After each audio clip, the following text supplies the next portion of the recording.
Bismillahirrahmanirrahim. Assalamualaikum warahmatullahi wabarakatuh.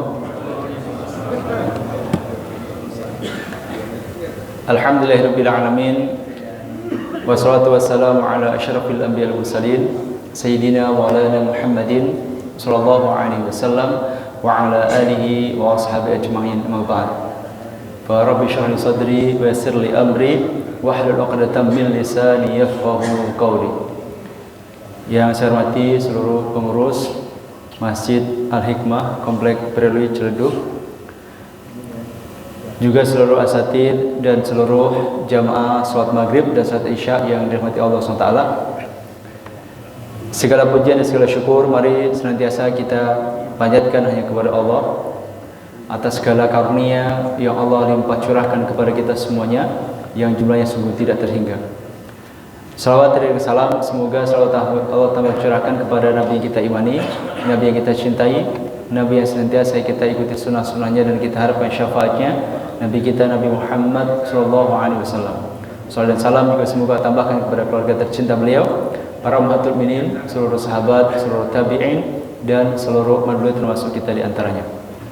Jamaah sekalian yang dirahmati Allah, pada malam ini kita masih akan melanjutkan pembahasan bab yang ke-73 dari kitab Riyadhus Shalihin, yaitu Babu Husnil Khuluq, bab tentang kemuliaan akhlak. Bagian yang kedua atau bagian yang terakhir. Babu Husnil Khuluq, bab tentang kemuliaan akhlak. Dalam pertemuan yang lalu kita sudah membahas mengenai pujian Allah SWT kepada Nabi kita Muhammad SAW sebagai seseorang yang disifati Allah Ta'ala sebagai orang yang memiliki akhlak yang agung. Juga telah membahas beberapa hadis Nabi SAW, di antaranya adalah hadis dari Anas bin Malik yang berisi tentang kesaksian Anas bahwa Nabi itu adalah orang yang paling mulia yang pernah Anas ketahui. Dan perlu kita ingat bahwa Anas bin Malik ini adalah salah satu pembantu Nabi SAW yang menjadi pembantu selama 10 tahun. Nah, beliau bersaksi Nabi itu adalah orang terbaik yang pernah ada.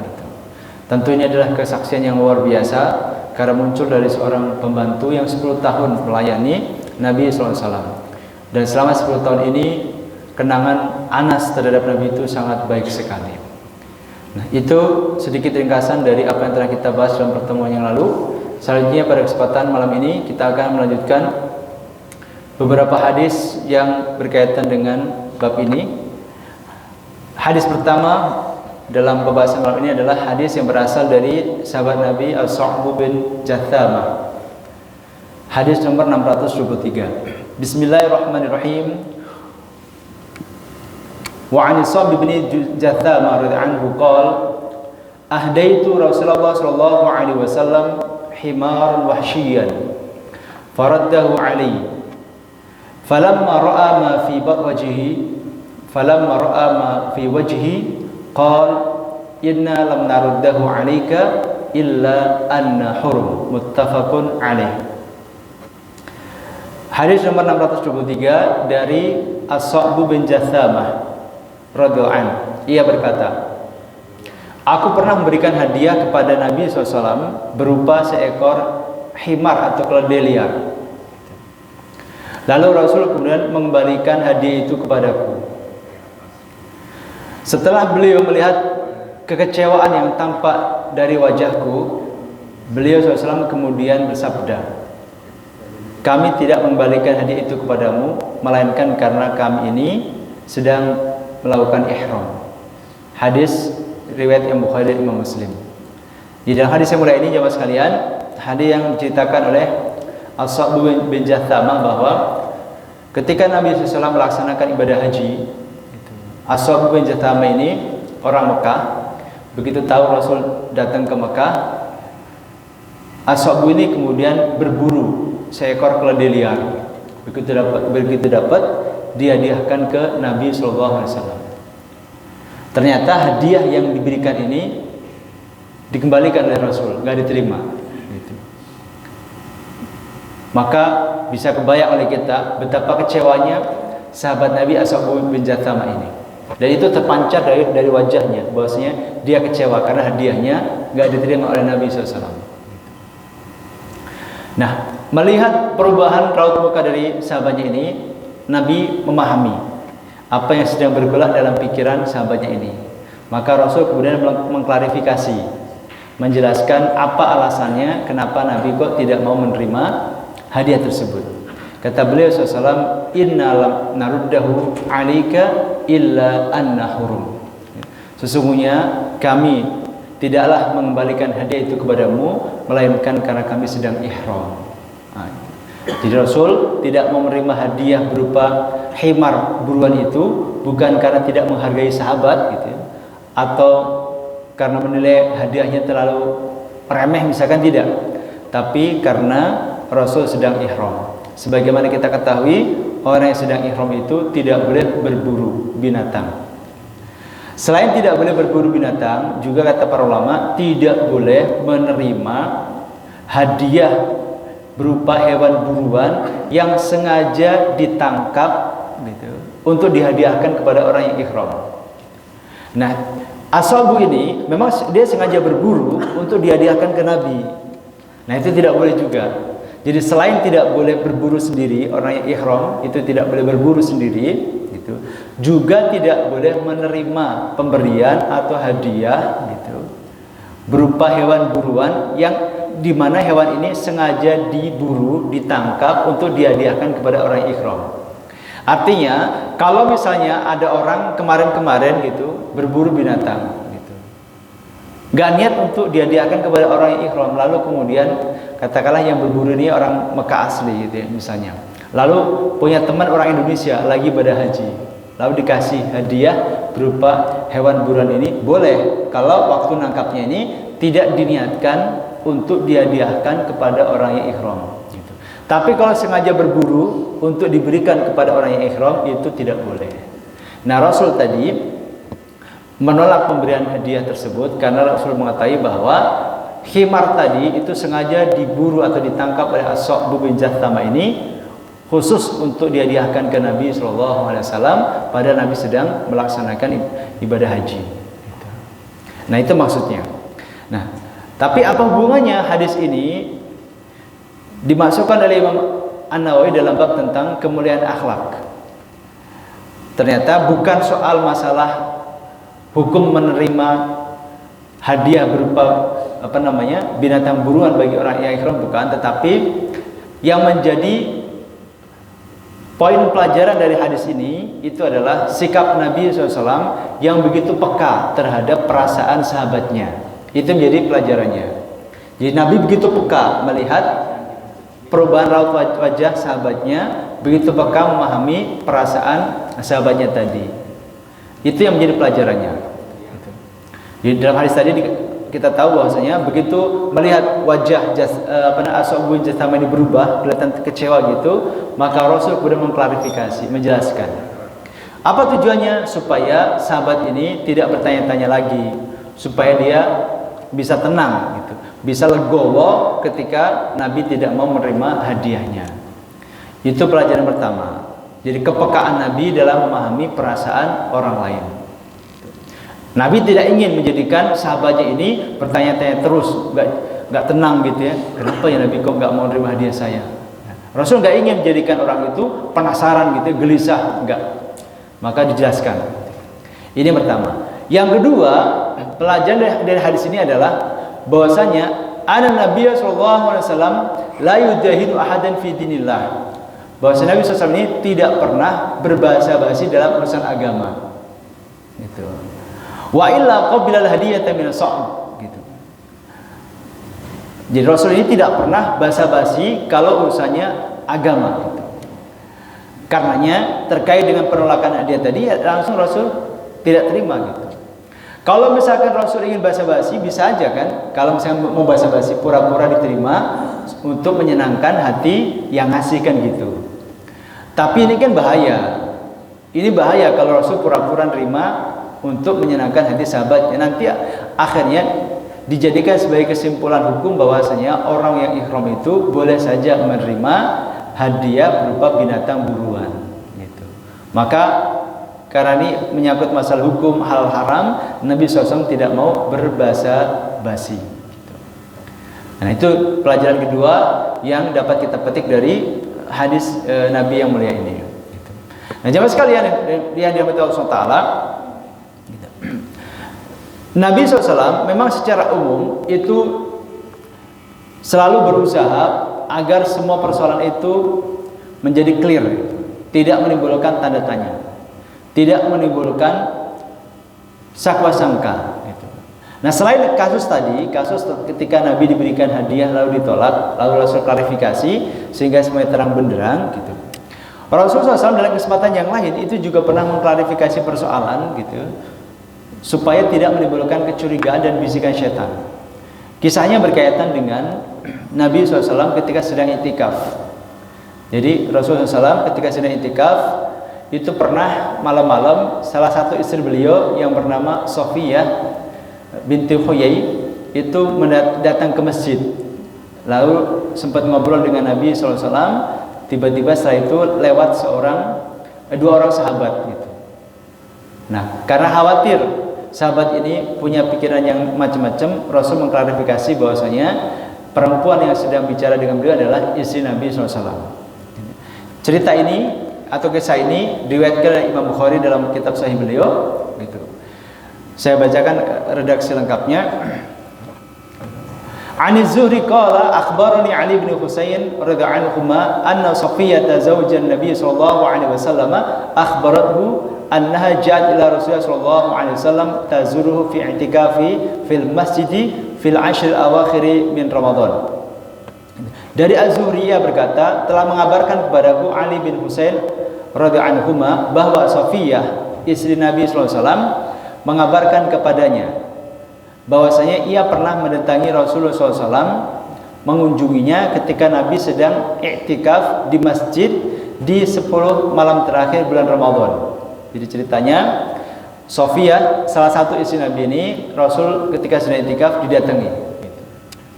Mungkin ada keperluan apa, intinya supaya mendatangi Nabi ketika Nabi sedang i'tikaf di 10 malam terakhir bulan Ramadan.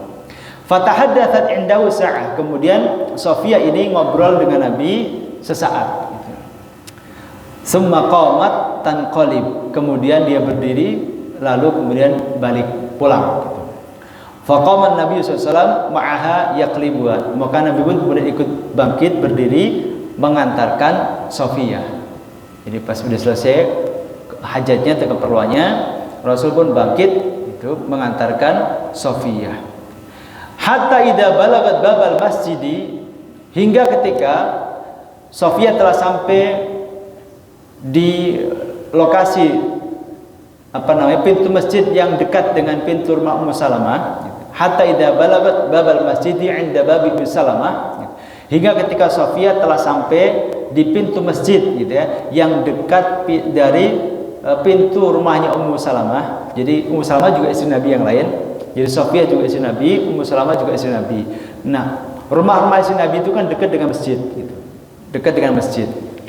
Nah, saat itu Rasul mengantarkan Safiyyah sampai ke pintu masjid yang dekat dengan pintu rumahnya Ummu Salamah. Ummu Salamah ini istri Nabi yang lain. Nah, ketika itu marra rajulani minal ansor.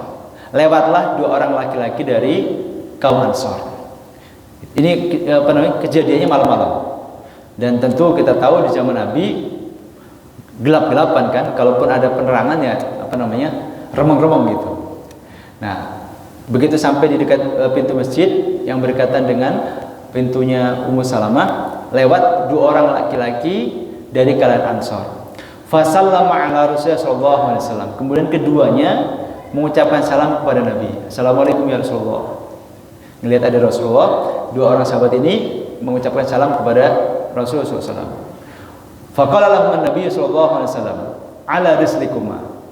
Kemudian Nabi berkata kepada dua orang Ansor ini, ala rislikuma. Kalian berdua tenanglah gitu.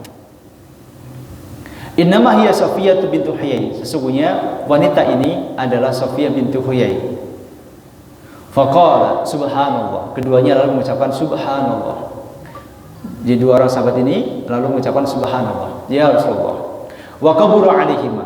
Ucapan Nabi tadi yang mengatakan ala rislikuma innama hiya Safiyah binti Huyai itu dirasakan tidak nyaman oleh kedua orang sahabat ini. Faqala Nabi SAW, inna syaitana yablughu minal insani mablagad dam wa inni khasyaitu an yaghdifa fi qulubikum syai'an.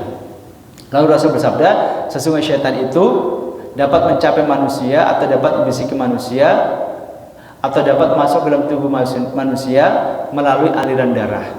Dan sungguh aku khawatir syaitan ini membisikkan sesuatu ke dalam hati kalian berdua. Hadis riwayat Imam Al-Bukhari. Jadi maksudnya begini.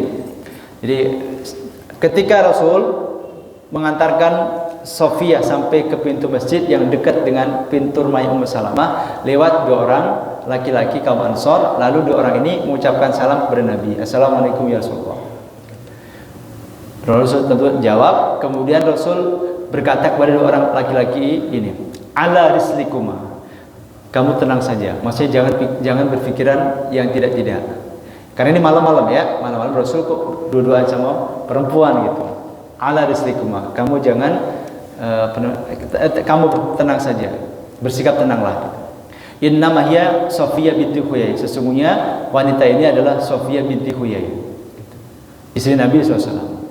Mendengar kalimat Nabi ini, ucapan Nabi ini, faqala subhanallah ya Rasulullah. Mereka mengucapkan subhanallah. Ungkapan subhanallah ini ungkapan keheranan, dan sekaligus mereka ini merasa sedih, merasa tidak enak karena khawatir Rasul menduga bahwasanya keduanya ini punya pikiran negatif ke Rasul gitu. Bisa dipahami Pak ya? Jadi ketika Rasul mengucapkan kepada dua orang sahabat ini yang lewat di depan Rasul ini, kamu tenang, jangan terburu-buru.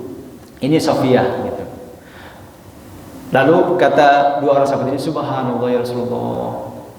Kalau bahasa kita kira-kira ya Allah ya Rasulullah, kita nggak ada pikiran macam-macam gitu. Karena Rasulullah kan langsung klarifikasi kan, ini Safiyah. Jadi seolah-olah gitu Rasul menangkap ada semacam pikiran yang kurang baik dari dua orang sahabat ini. Maka kemudian Rasul langsung mengklarifikasi, ini Safiyah, bukan siapa-siapa gitu. Tapi ternyata dua orang sahabat Nabi ini pun juga sebenarnya tidak punya pikiran apa-apa. Jadi mereka ini kan orang mukmin, tidak mungkin kemudian bersuudzon gitu ya, atau nuduh Nabi dua-duaan sama perempuan yang bukan mahramnya gitu. Maka mereka mengatakan subhanallah ya Rasulullah. Ya Allah, nggak gitu kali Rasulullah, kurang lebih seperti itu. Tapi ternyata Rasul juga nggak suudzon gitu. Jadi Rasul itu ketika menyampaikan ini Safiyah, itu juga Rasul tidak suudzon kepada dua sahabatnya. Nah sahabatnya juga sebenarnya tidak suudzon kepada Nabi.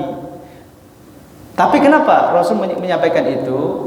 Karena Rasul ingin mengantisipasi, sekaligus mengajarkan kepada umatnya tentang bahayanya seseorang ketika dibisiki oleh syaitan dengan pikiran negatif. Maka Rasul mengatakan, inna syaitana yablughu minal insani mablagad dam. Sesungguhnya syaitan itu bisa mencapai manusia, artinya bisa membisikkan manusia melalui aliran darah. Memang dua orang sahabatnya ini tidak punya pikiran negatif ke Rasul.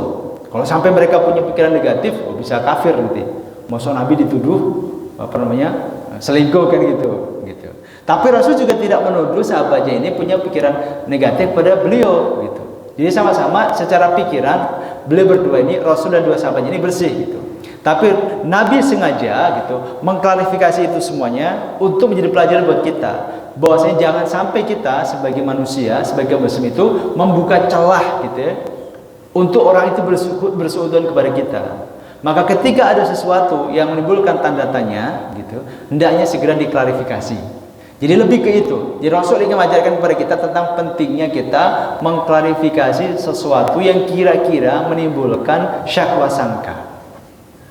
Jadi bukan karena Nabi curiga dengan sahabatnya atau sahabatnya curiga dengan Nabi, tidak. Tapi sekali lagi Nabi ingin menjelaskan satu pelajaran penting agar kita itu jangan sampai membuka celah orang untuk bersuudzon kepada kita. Jika ada sesuatu yang menjadikan tanda tanya orang, hendaknya segera diklarifikasi. Kenapa? Karena syaitan itu bisa berjalan dalam tubuh kita mengikuti aliran darah. Nah, sebelum setan itu membisikkan sesuatu kepada dua orang sahabatnya ini, Nabi terlebih dahulu telah mencegatnya dengan memberikan pengajaran ini, dengan mengklarifikasi situasi yang beliau hadapi saat itu. Nah, itu pelajarannya. Jadi penting bagi kita untuk jangan sampai menimbulkan orang itu curiga kepada kita. Gitu. Kalau misalkan ada sesuatu yang menjadikan orang itu curiga kepada kita, hendaknya segera diklarifikasi supaya clear semuanya. Nah, seperti itu.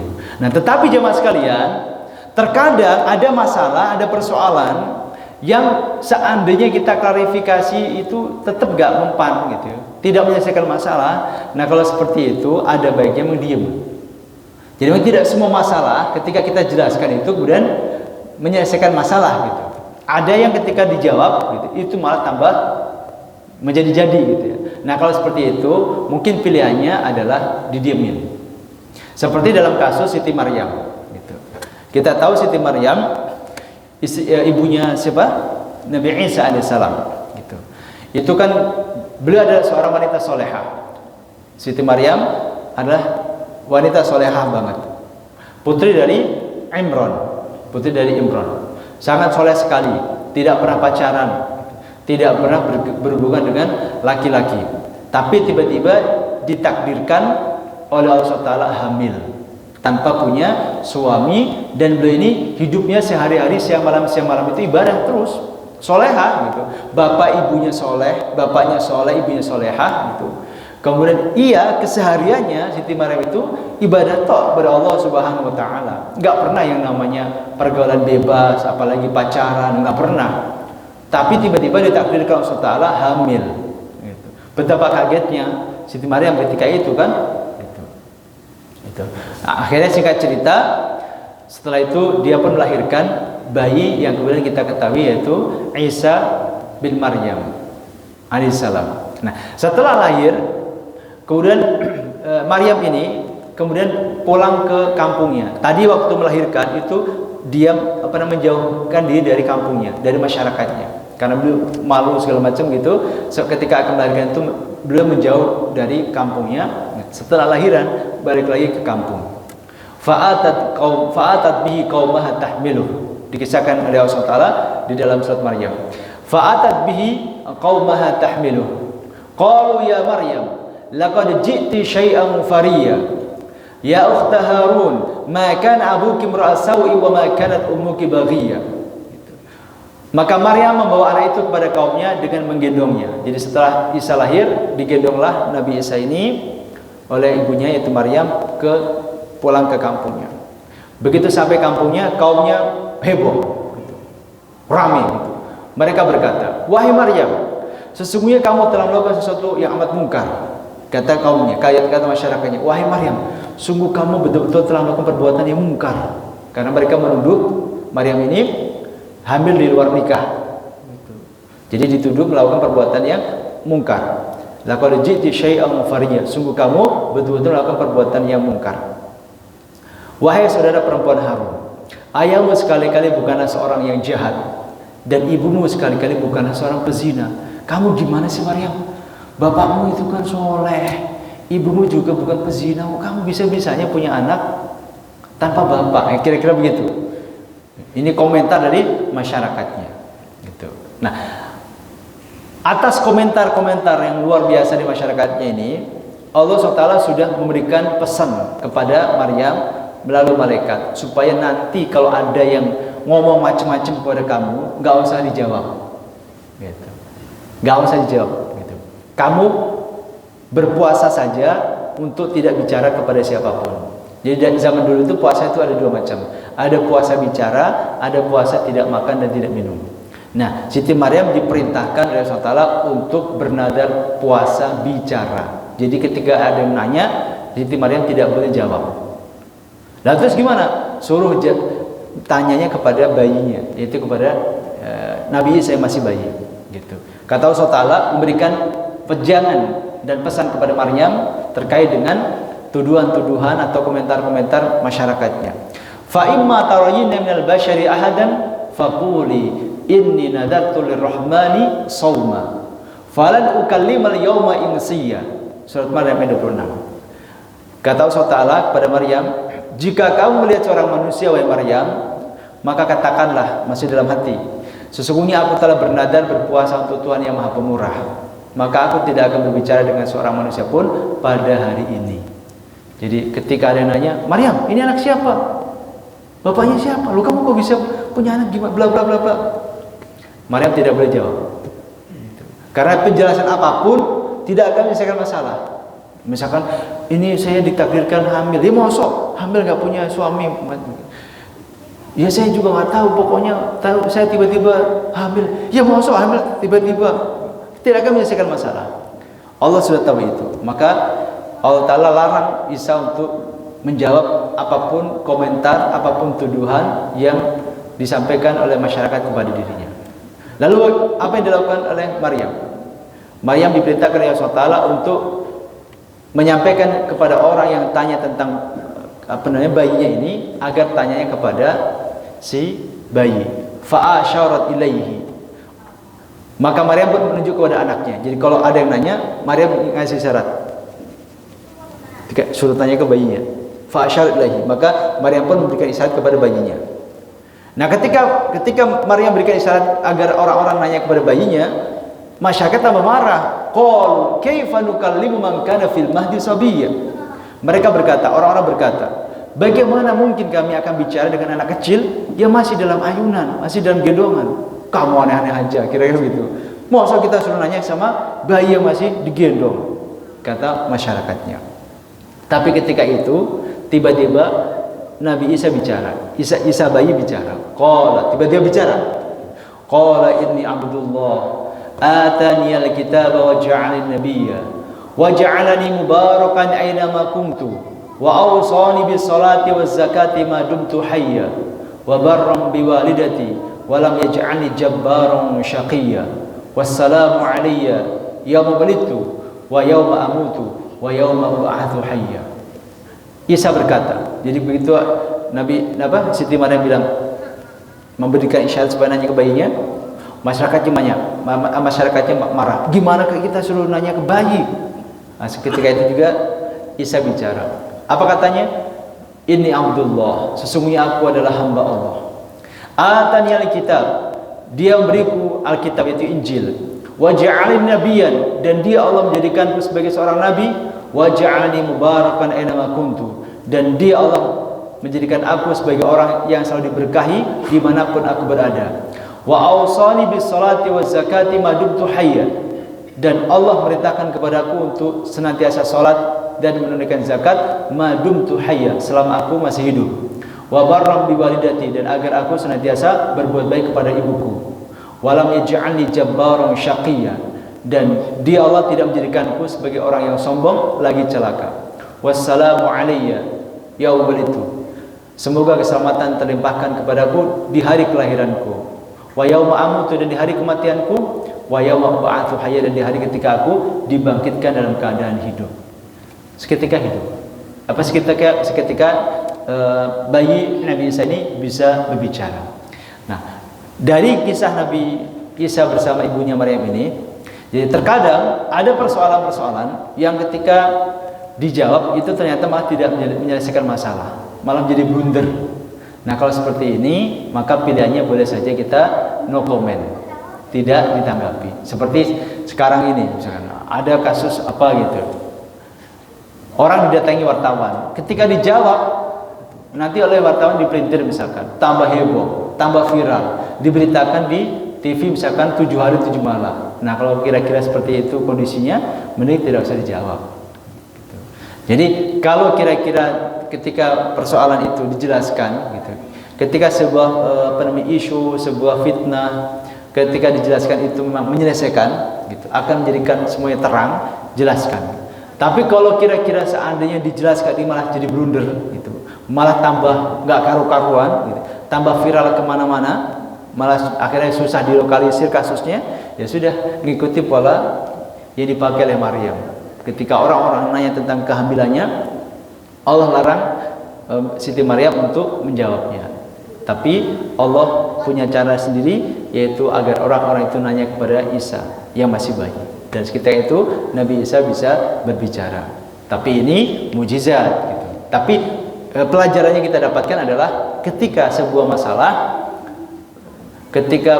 itu yang harusnya perlu diklarifikasi, tapi kalau diklarifikasi itu malah menimbulkan masalah baru, tambah blunder, maka tidak perlu dijelaskan. Jemaah sekalian, itu hadis nomor 623. Kita tambahkan sedikit satu hadis lagi. Oke. Hadis berikutnya, hadis nomor 624. Wa 'an Nawas ibn Sam'an radhiyallahu anhu qala sa'altu Rasulullah sallallahu alaihi wasallam 'anil birri wal itsmi faqala al birru husnul khuluqi wal itsmu ma haka fi nafsika wa karihta an yattali 'alaihi an-nas. Rawahu Muslim. Dari sahabat Nabi yang bernama An-Nawas bin Sam'an, semoga Allah meridai beliau, ia berkata, Sa'altu Rasulullah sallallahu alaihi wasallam 'anil birri wal itsm. Aku pernah bertanya kepada Rasulullah SAW tentang kebajikan atau tentang kebaikan dan dosa. Al-bir kebaikan, wal itsm dan dosa. Jadi sahabat Nabi yang bernama An-Nawas bin Sam'an ini pernah tanya kepada Nabi SAW tentang ciri-ciri kebaikan dan dosa. Apa kata Rasul? Faqala, Rasul menjawab, al-birru husnul khuluq. Kebajikan itu ya akhlak yang mulia, ya kebaikan ya akhlak yang mulia. Sopan, hormat kepada orang tua, sayang kepada yang kecil, menjaga lisan, menjaga pandangan. Itu kebaikan gitu. Nah, kemudian wal ismu ma haka fi nafsika, sedangkan dosa itu adalah sesuatu yang engkau merasa gelisah atau resah di dalam hatimu. Jadi dosa itu sesuatu yang kamu rasakan di hati, itu ada kegelisahan kalau kamu melaksanakannya. Gelisah, resah. Nah, kalau ada sesuatu perbuatan kamu lakukan dan hati kamu gelisah atau resah, itu tandanya perbuatan itu perbuatan dosa. Itu salah satu parameternya. Salah satu parameter sebuah perbuatan itu dosa adalah ketika hati kita merasa resah atau tidak tenang. Dan parameter kedua dari dosa itu adalah wakarita an yattali 'alaihin nas, dan engkau juga tidak suka kalau ada orang lain yang lihat. Itu dua parameter dari perbuatan dosa. Pertama, hati kita tidak nyaman, tidak tenang. Yang kedua, kita nggak suka kalau ada yang lihat. Nah, kalau memenuhi satu di antara dua ini atau dua-duanya, ini tandanya bahwasanya perbuatan itu perbuatan yang mengandung dosa. Tetapi jemaah sekalian, parameter ini bahwasanya parameter atau ciri-ciri dosa itu adalah sesuatu yang kalau kita melakukannya hati kita tidak nyaman gitu. Dan kita nggak suka kalau lihat orang. Ini kata para ulama berlaku hanya untuk orang-orang mukmin yang fitrahnya masih terjaga. Tapi bagi orang fasik ini nggak berlaku. Orang fasik, orang yang sudah terbiasa dengan perbuatan maksiat, parameter ini nggak berlaku. Dia udah biasa mabuk, habis mabuk ya santai aja. Orang biasa zina, ya habis zina santai saja, nggak ada perasaan gelisah, resah dan seterusnya. Gitu. Jadi parameter bahwasanya dosa itu ada sesuatu yang kalau kita melakukannya kita merasa gelisah, resah, hati kita nggak nyaman, nggak tenang, gitu. Dan kita juga suka kalau lihat orang. Ini parameter seperti ini itu hanya berlaku untuk orang mukmin. Adapun untuk orang yang fasik, orang yang sudah biasa maksiat, memang ini tidak berlaku. Bahkan ada orang yang bangga dengan kemaksiatannya, atau bahkan sudah gak bisa membedakan ini maksiat atau bukan. Tapi bagi orang mukmin yang fitrahnya masih terjaga, ini parameter ini berlaku. Orang pacaran misalnya, orang pacaran itu sebenarnya hati nuraninya tahu itu dosa. Apalagi kalau pacarannya dengan istri tetangga, itu lebih berasa banget gitu bahwasanya ini dosa gitu. Hatinya nggak tenang pasti. Juga kalau lihat orang dia nggak suka. Gitu. Tapi sekali lagi ini orang yang fitrahnya masih bersih, gitu. Belum terkontaminasi oleh pemikiran-pemikiran yang tidak benar. Tapi kalau orang yang fitrahnya sudah terkontaminasi oleh pemikiran atau budaya-budaya menyimpang, orang pacaran tenang-tenang saja. Orang pacaran itu tenang-tenang saja, misalkan gitu. Bawa istri orang tenang-tenang saja karena udah biasa. Nah, jadi sekali lagi ini hanya berlaku untuk orang mukmin gitu. Nah, tapi orang fasik tidak berlaku. Karena ada orang gitu yang karena bisikan setan itu dia punya pikiran yang kebalik-balik gitu. Melihat kemaksiatan itu sesuatu yang baik gitu. Hal ini sebagaimana Allah isyaratkan dalam firman yang mulia dalam surat Fatir ayat 8. Ada sekelompok orang itu yang sudah tidak bisa membedakan mana maksiat dan mana yang bukan maksiat. Allah Ta'ala berfirman, "Afama zuyyina lahu su'u 'amalihi fara'ahu hasanan, fa inna Allah yudhillu man yasha' wa yahdi man yasha'." Surah Fatir ayat 8. Maka apakah orang yang dijadikan syaitan menganggap baik pekerjaannya yang buruk, lalu dia meyakini pekerjaan itu baik, sama dengan orang yang tidak ditipu oleh syaitan? Maka sungguh Allah menyesatkan siapa yang dikehendakinya dan memberikan hidayah kepada yang dikehendakinya. Jadi kata Allah SWT dalam ayat ini, apakah sama orang yang gitu, dalam pikirannya telah dijadikan syaitan menganggap baik pekerjaan yang buruk itu, bahkan dia meyakini pekerjaan itu baik, apakah kamu pikir sama dengan orang yang tidak ditipu oleh syaitan? Orang mukmin yang dalam arti sesungguhnya itu yang namanya melihat perzinahan itu ya maksiat. Yang namanya korupsi itu ya dosa. Itu orang mukmin. Tapi ada orang gitu yang melihat bahwasanya perzinahan itu bukan maksiat, tetapi itu dianggap sebagai hak asasi. Asal dilakukan suka sama suka. Nah, orang yang menganggap zina itu bukan maksiat, tapi itu dianggap hak asasi, yang penting dilakukan suka sama suka, bukan atas dasar paksaan, itu adalah orang yang telah dijadikan oleh syaitan menganggap baik pekerjaan yang buruk. Nah, orang yang seperti ini tentu tidak sama dengan orang mukmin yang dia masih pikirannya waras, memandang bahwa zina itu adalah perbuatan maksiat yang diharamkan oleh Allah Subhanahu wa taala. Dan Allah mengatakan, dan sungguh Allah Ta'ala menyesatkan siapa yang dikehendaki dan menunjuki siapa yang dikehendaki. Nah, dari sini kita semakin jelas bahwa parameter bahwa dosa itu sesuatu yang menjadikan hati kita tidak nyaman dan kita tidak suka kalau ada orang lain lihat, ini hanya berlaku untuk orang mukmin. Adapun orang kafir, orang yang fasik, maka parameter seperti ini sudah tidak berlaku lagi. Bahkan ada orang yang bangga melakukan kemaksiatan, itu lebih parah lagi. Orang yang bangga melakukan kemaksiatan itu termasuk orang yang tidak akan diampuni dosanya oleh Allah Subhanahu wa taala. Sebagaimana kata Nabi dalam sabda beliau, "Kullu ummati mu'afa illal mujahirun." Semua umatku itu berpotensi berpeluang diampuni dosa-dosanya oleh Allah Subhanahu wa taala, illal mujahirun, kecuali mereka-mereka yang menjaharkan kemaksiatan. Mujahir itu masih menjaharkan. Jadi sholat jahriyah, sholat yang bacaannya dikeraskan. Mujahirun itu orang-orang yang menyuarakan gitu ya, atau menceritakan kemaksiatannya. Bagaimana maksudnya? Misalnya ada orang malam hari bermaksiat, nggak ada yang tahu. Lalu pagi hari cerita ke teman-temannya. Itu namanya orang yang mujahirun, orang yang menjaharkan kemaksiatannya. Nah, yang seperti ini itu kata Nabi tidak dimaafkan dosanya oleh Allah Subhanahu wa taala. Kullu ummati mu'afa ilal mujahirun. Semua umatku akan diampuni dosa-dosanya kecuali mereka yang menyuarakan gitu, atau menjaharkan kemaksiatannya gitu. Nah, itu dilarang. Jadi menceritakan kemaksiatan kita termasuk masa lalu kita itu dilarang oleh agama. Karena ini berarti semacam bentuk kebanggaan terhadap kemaksiatan. Seperti itu. Nah, jemaah sekalian, itu kira-kira yang dapat saya sampaikan pada kesempatan malam hari ini. Bab ke 73 dari kitab Riyadhus Shalihin, bab husnul khuluq, bab tentang kebaikan atau kemuliaan akhlak. Mudah-mudahan apa yang kita bahas pada kesempatan malam ini menjadi manfaat untuk kita semuanya. Amin ya rabbal alamin. Baik, masih ada waktu sedikit, 5 menit saja. Barangkali ada yang mau ditanyakan, monggo jika ada. Kemudian silakan ada yang ditanyakan, masih ada waktu 6 menit.